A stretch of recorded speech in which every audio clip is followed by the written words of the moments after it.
Before you start exploring the dual realms of Axiom and Umbral in Hexwork's dark fantasy Souls-like, you'll need to overcome an obstacle more challenging than any boss fight. Which character class to play as?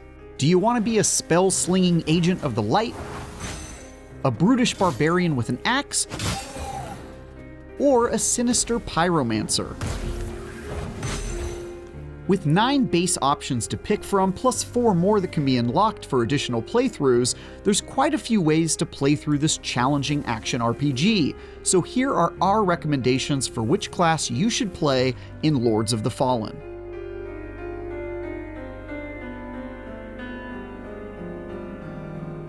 First up is the Hallowed Knight, the classic warrior class that mixes physical strength with radiant magic, Lord of the Fallen's generic good guy magic that focuses on healing and buffs. If you're looking for a good old-fashioned sword and board class with just enough magic to keep you alive, this is the way to go. The Hallowed Knight starts off with a decent short sword, a medium shield, and some holy grenades to lob at your enemies. You'll also get some decent consumable healing items, though interestingly, you don't get a catalyst for casting spells or any radiance abilities off the bat, so you'll need to find those later in your journey. We did our first playthrough with this class, and it's extremely reliable, since the Knight can do high damage and is decently good at everything except mobility, but with a giant shield and stamina to spare, who needs mobility anyway? Do you like charging into battle with a two-handed sword the size of a child? If so, then look no further than the Udirangr Warwolf. This berserker starts off with a long sword, some throwing axes, and a few consumables to light your weapon on fire for even greater DPS. This class makes use of light armor, so you can close distance quickly and lay the beat down on the enemy before they have a chance to strike back. With a high strength attribute, no shield, and low armor, this is the high-risk, high-reward playstyle likely to be favored by fearless speedrunners. If you're having trouble deciding which direction to go with your character, the Partisan might be for you, since it's the most well-rounded class from the get-go. You won't find any magic abilities, but with a decent flail as their starting melee weapon, a sturdy shield for defense, and a crossbow for ranged damage, this jack-of-all-trades can do a little bit of everything.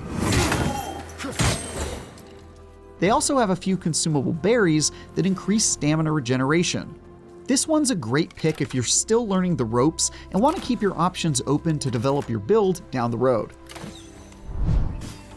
You know those moments in every Souls game where you go to swing your sword only for it to bounce off the side of a wall and deal 0 damage?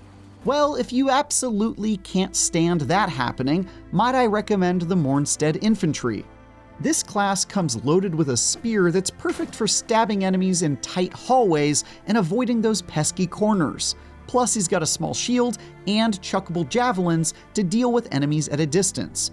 And he starts with a powerful one-time use healing item that can get you out of a jam early in the adventure. This class prioritizes mobility and speed over strength, so it's a great choice if you tend to dodge a lot, but like to have the option to block if you get yourself into a pickle. Remember Bloodborne?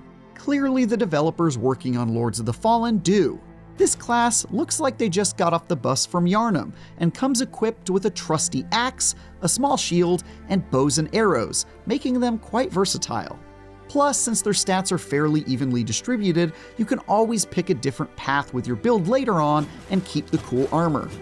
Importantly, this class also comes loaded with a couple ammunition pouches, which allow you to regain additional arrows without having to rest at a checkpoint.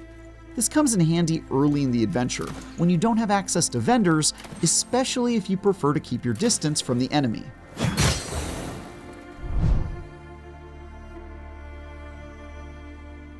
The Exiled Stalker is the first advanced class, which are designed for veterans to the Souls-like genre in search of a more challenging build crafting experience.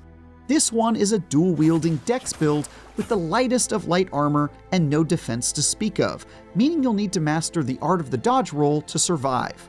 The Stalker comes equipped with lacerating knives that apply bleed damage from a distance and poison salts that imbue one's weapon with poisonous attacks. And that's because this class is intended for those who want to build into applying status effects to their foes.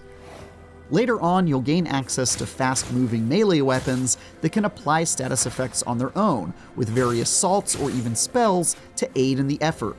Understanding and building into status effects is definitely a more involved process than most of these classes, so it's definitely an advanced class for a reason. But it can be extremely rewarding to apply poison and bleed to an enemy, then dodge roll away and watch them slowly perish. The Orian Preacher is the second advanced class and also the first magic-focused class of the bunch.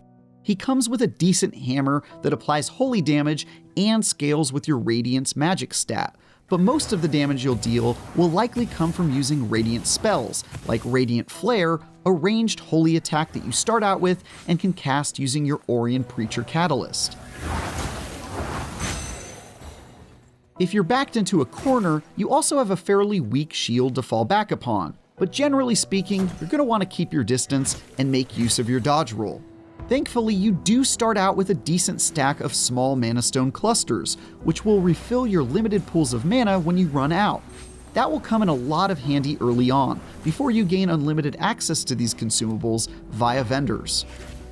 Playing a pure magic class can be challenging, since it requires juggling mana and learning spells, but we honestly don't think this one is hard to learn, so don't be intimidated by the advanced label. You gain access to plenty of Radiant spells to add to your repertoire early on, so you won't have to rely on your single ability for very long, and the wide variety of buff and damage options make this a pretty fun class to play, especially with friends. The Pyric Cultist is the token fire-throwing class in Lords of the Fallen, and frankly, one of the coolest looking classes you could pick. It starts out with a cultist staff that scales with Inferno, which will be your primary magic stat, but most of your DPS will come from the Infernal Orb Fireball attack you start out with, cast using your Pyric Cultist Catalyst. You don't get a shield or much defense from your armor, so you're going to need to dance around the enemy attacks and rely on your terrible fire-based magic to win the day. Unlike the Preacher, this class definitely warrants the advanced label, primarily because your access to other Inferno abilities is pretty limited for the vast majority of the adventure, meaning you're likely to rely on the Infernal Orb for quite a long time before you gain access to other abilities to support your class. That can be a bit of a pain early on, although the starting orb is honestly not too bad. This class also starts with some small mana stone clusters, so you should have plenty of fuel for your wicked fires. The final standard starting class is the Condemned, a meme of a starting class with 9 points in every stat, making them essentially a blank slate with no strengths at the outset. You start with a literal broken bucket as your only weapon, and the ability to throw rocks. Frankly, everything about this class is intentionally terrible, but the upside is that you can build up the class however you like, with no pre-assigned points getting in the way of your vision for the character. If you recall the Deprived class from Dark Souls, this is the same kind of deal. It might be rough going at the beginning, but there's nothing wrong with picking this class if you know what you're doing. Plus, you can tell all your friends that you played Lords of the Fallen the real way, and be really smug about it. So I see this as an absolute win. In addition to the 9 standard starting classes, Lords of the Fallen has 4 secret classes, all of which can be unlocked by completing specific quests during your adventure. The Dark Crusader, a strength-based paladin class, is the only one players can choose for their first playthrough if they bought the deluxe edition of the game, but it can also be unlocked by everyone who completes the optional quest for it to be used in later playthroughs. Since they weren't intended to be used for the first playthrough, all 4 of these secret classes start off notably stronger than the rest of the pack, the Dark Crusader included, so you should definitely choose this one if you're a deluxe edition owner who wants to start off with a significant leg up. Plus, they dress you up like the Witch King from The Lord of the Rings, which is pretty dope. Although your friends might judge you for using the premium class, so maybe don't pick this one if you don't want to open yourself up to trash talk. The Dark Crusader starts off with a powerful longsword, a higher character level, some throwable radiant explosives, heavy armor, and most notably, an amulet called the Paladin's Pendant, which increases your strength and endurance beyond your current level. It's a pretty nice package to start with. The other 3 secret classes are unlocked by reaching each of the 3 endings to Lords of the Fallen, including the Radiant Purifier, which is basically just a more powerful version of the Orian Preacher that starts off with a whopping 3 radiant spells and other advantages. But these will only benefit you if you plan on playing a whole lot more playthroughs of the campaign, or if you're just a collection freak like yours truly.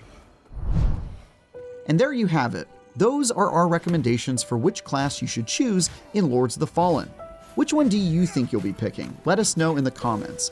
And for more, check out our top tips for playing Lords of the Fallen and our full review. And for everything else, stick with IGN.